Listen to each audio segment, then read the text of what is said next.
Good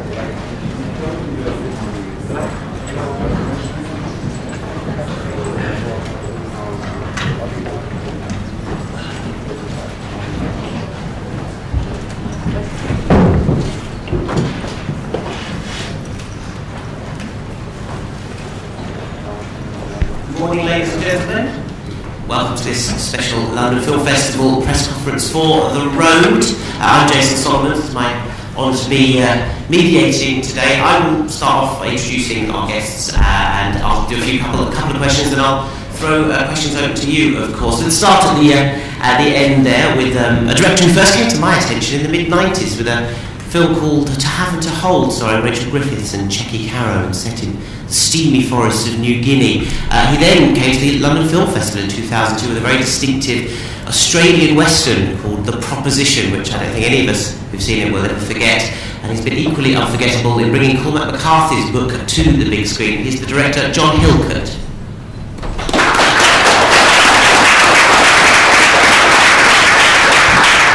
In the middle is a British playwright and screenwriter who first came to attention with his play Blue Orange. He's also carved out a distinctive career as a screenwriter with some very wonderful little British films called Some Voices. He then adapted Ian McEwan's Enduring Love, which was one of the first Mayor's Galas here at the London Film Festival. He's recently taken to TV as well with the wonderful miniseries on BBC, Moses Jones. He's now had the tough task of adapting Cormac McCarthy's bestseller, The Road, to the big screen. He's the screenwriter Joe Pennell. And immediately to my left is an actor who became a global phenomenon as part of Peter Jackson's Lord of the Rings trilogy. He's also starred in Hidalgo and History of Violence. He opened the London Film Festival as a tattooed Russian mobster in David Cronenberg's Eastern Promises, for which he was also Oscar nominated. We've seen him more recently as a monstrously sympathetic Nazi opposite Jason Isaacs in Good, and that was billed as Lucius Malfoy. Lucius Malfoy from Harry Potter takes on Aragorn from Lord of the Rings. Well, now it's Aragorn taking on the apocalypse in Cormac McCarthy's The Road as Viggo Mortensen.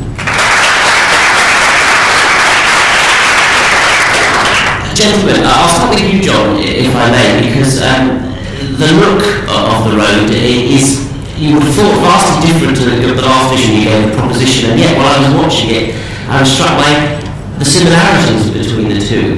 What drew you to the material? Is there something about it that likes a wide open space and desolation? I love heat and sun from Australia. No, I mean, they're polar opposites, and yet they're both extreme worlds, which I guess is the. I just have always been interested by extreme environments, the way that environments impact on people, and it's my first film, Ghost of the Civil Dead, was all interior prison film, but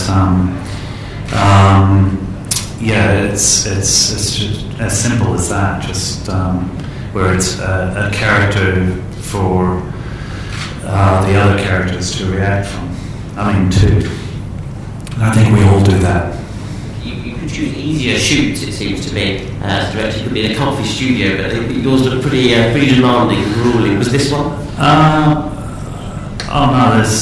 love travel, and I love to unwind on a cold middle of winter Pennsylvania. It is a bit grueling logistically. I hope, though. I hope this happens. It does add pressure, but I hope, and I think this is true, that the performers, our amazing cast, react off of the environment in a positive sense. That it helps. Add a reality, as Cody said. For him, it's a lot easier to be a bit cold than to act cold on top of all the emotional stuff. And also as a crew, I think it helps focus everyone on what sort of world we're trying to enter into. Whereas to me, I think actually working in a green screen studio is a much harder leap. And actually it's making people, yeah, it's much tougher. Can you tell us, just finally with you, can you tell us where you were when you did shoot? And it's not in a studio, it was real location, mostly locations. You mentioned Pennsylvania there, where? That was to do with the there's abandoned freeways there. There's deciduous trees that have lost the leaves in winter time, and the strip mining. But then we also went to places like New Orleans for the aftermath of the Katrina cleanup that's still going on, and Mount St. Helens,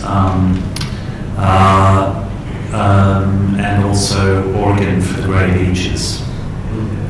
Joe, when you are writing a piece like this, obviously the landscape in John's film plays a huge part. It doesn't come out of half his book. How do you make it play a part in your screenplay too? Are you conscious of creating it as another character almost?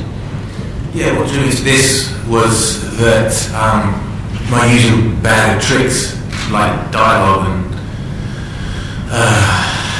plot, were not quite so relevant. It was really all about the environment and about the landscape.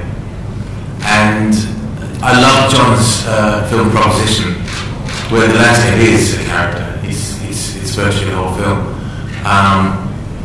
Although Nick Cave won't thank me for saying that. And I kind of really enjoyed just sort of taking my hands off the steering wheel and being guided by someone else, really, writing a film that relied on the landscape and relied on kind of epic vistas and the elements, and really relied at all on dialogue or a tightly wound plot. I haven't read your script at all. I read the book, but I haven't read your script. Is it quite easy to screenwrite? Can you just say they go over an open field? No, you have to write everything. You have to write every weed in that field and the colour of the sky. And that was what was so much fun about it. The descriptions of the landscape. Some of them were half a page long, and I really enjoyed that. It was incredibly detailed, and it really paid off. You've also got two fantastic main characters, human being characters, one played by Viggo, one played by Cody, as well as father and son, who are the chief characters of the book. They're almost in every single scene together. Yeah. Was that?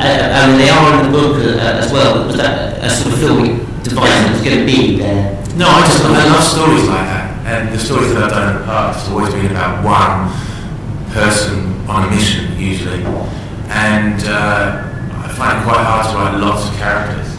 So this was great for me. It's as it is in the book, and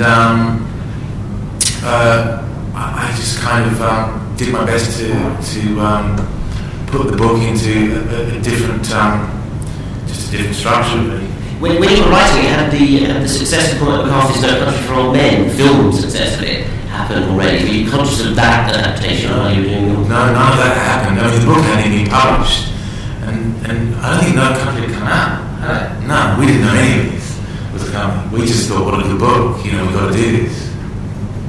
And did you know who was going to be your father? Did you have a character in mind, an actor in mind when you were writing?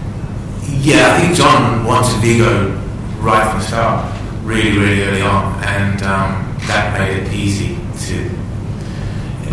me. They say when you write you shouldn't have an actor in mind, but I often do, and it works. Yeah, you've done that, Dan Ray twice. Yeah, and everything that I've done, I work with Ray Winston and